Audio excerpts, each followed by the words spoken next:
चलिए अब पंडित जी से जानते हैं कि कैसे योग, प्राणायाम और कुछ खास उपाय करके ग्रह दोष से मुक्ति पाई जा सकती है।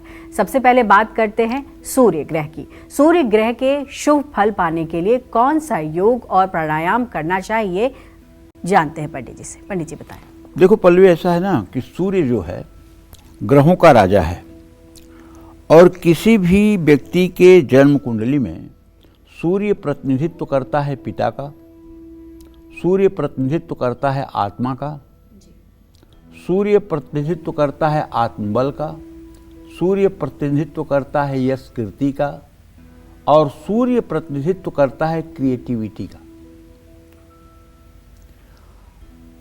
अगर सूर्य की स्थिति जन्म कुंडली में कमजोर है, सूर्य नीचांशक में है, नीच नवमांश में है, पापक ग्रहों के मध्य है, पापक ग्रहों के साथ है, पापक ग्रहों से दृष्ट है, तो ऐसे जातक का सेल्फ कॉन्फिडेंस बहुत कमजोर होगा जी, एकदम लूज होगा। ऐसे बच्चे अगर पढ़ने में बहुत होशियार हैं और 100 में 100% का वो पेपर सॉल्व कर सकते हैं, लेकिन अगर सूर्य की स्थिति उनके कुंडली में अच्छी नहीं है तो वो टाइम टेबल का डेट सुनते ही ऐसी फोबिया से ग्रसित हो जाते हैं कि एग्जामिनेशन पीरियड आते आते वो गंभीर बीमारी की चपेट में आ जाते हैं और एग्जामिनेशन ही नहीं दे पाते हैं।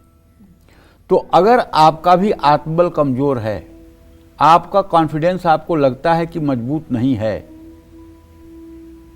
आप आंखों में आंख मिलाकर बात नहीं कर पाते, आप अपनी बातों को स्पष्ट रूप से नहीं कह पाते, आपके अंदर झिझक है, आप बोलते समय हकलाते हैं, तो निश्चित रूप से आपका सूर्य खराब है।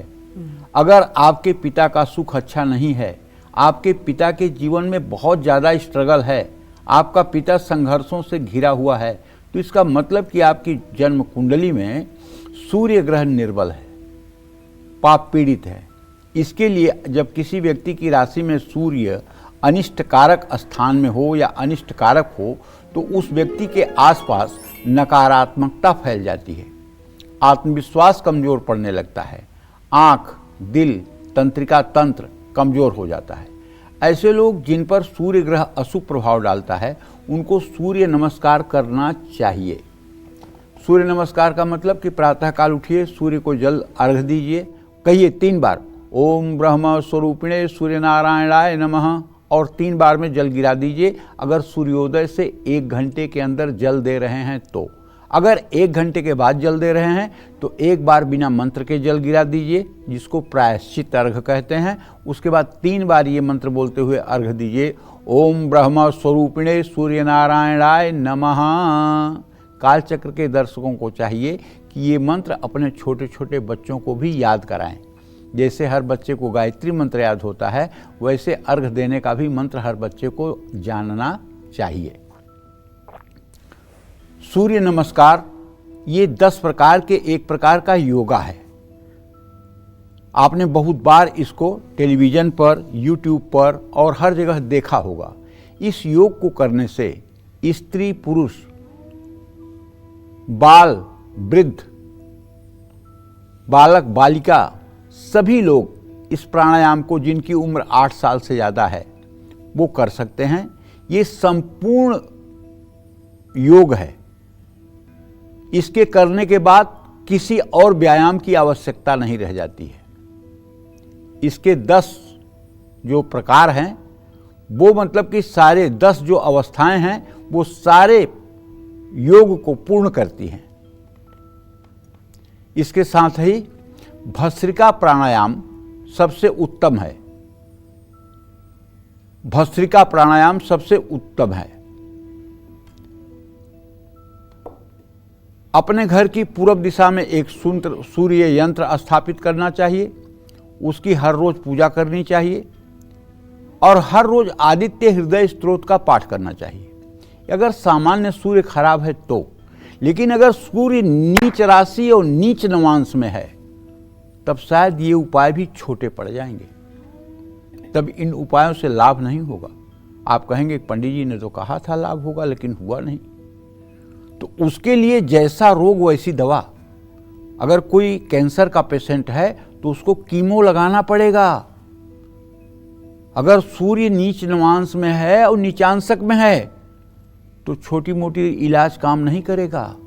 उसके लिए फिर सूर्य के वैदिक मंत्र का 10 माला जप कम से कम 1 साल करना पड़ेगा।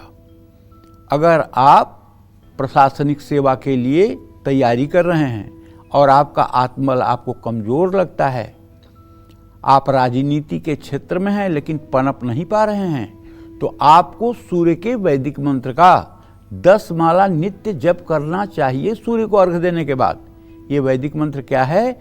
ओम आकृष्णेन रजसा वर्तमानो निवेशयन् मृतं मृतं च हिरण्येन सविता रथेन देवो याति भुवनानि पश्यन्। ये मंत्र अगर 10 माला 1080 बार नित्य सूर्योदय के समय किया जाए तो मैं दावे के साथ कह सकता हूं कि 1 साल के बाद आप स्वयं सूर्य की तरह तेजस्वी हो जाएंगे और आपके जीवन का सारा दुर्भाग्य समाप्त हो जाएगा। और इस मंत्र का उन विद्यार्थियों को जरूर आश्रय लेना चाहिए जो उच्च प्रशासनिक सेवा के लिए तैयारी कर रहे हैं और जिन्हें इच्छा है कि मैं उच्च प्रशासनिक सेवा में कार्यरत हो जाऊं। उन्हें इसका आश्रय जरूर लेना चाहिए। दूसरी बात, अगर आप सामान्य रूप से सूर्य को ठीक करना चाहते हैं तो ये पौराणिक मंत्र है, जपा कुसुम संकासम काश्यपेयम महाद्युतिम तमोवरिम स्वरूपापघनम प्रणतोस्मि दिवाकरा। ये मंत्र भी आप 10 माला रोज करके सूर्य को प्रसन्न कर सकते हैं। लेकिन अगर आपकी कुंडली में सूर्य दशा, अंतरदशा या महादशा में आकर के थोड़ा प्रॉब्लम कर रहा है तो उसके लिए आपको मंत्र बताता हूं, ओम घृणी सूर्याय नमः। ये छोटा सा मंत्र है, तंत्रोक्त मंत्र है। इस मंत्र का भी 10 माला जप करके आप राहत पा सकते हैं। आपको पूर्व दिशा में तुलसी का पौधा भी लगाना चाहिए। हर रोज सुबह अपने दहलीज की पूजा करनी चाहिए और अपने प्रवेश द्वार के दोनों तरफ स्वास्तिक का चिन्ह भी बना करके उसकी नित्य देखभाल और पूजा करनी चाहिए। जय मां विंध्यवासिनी।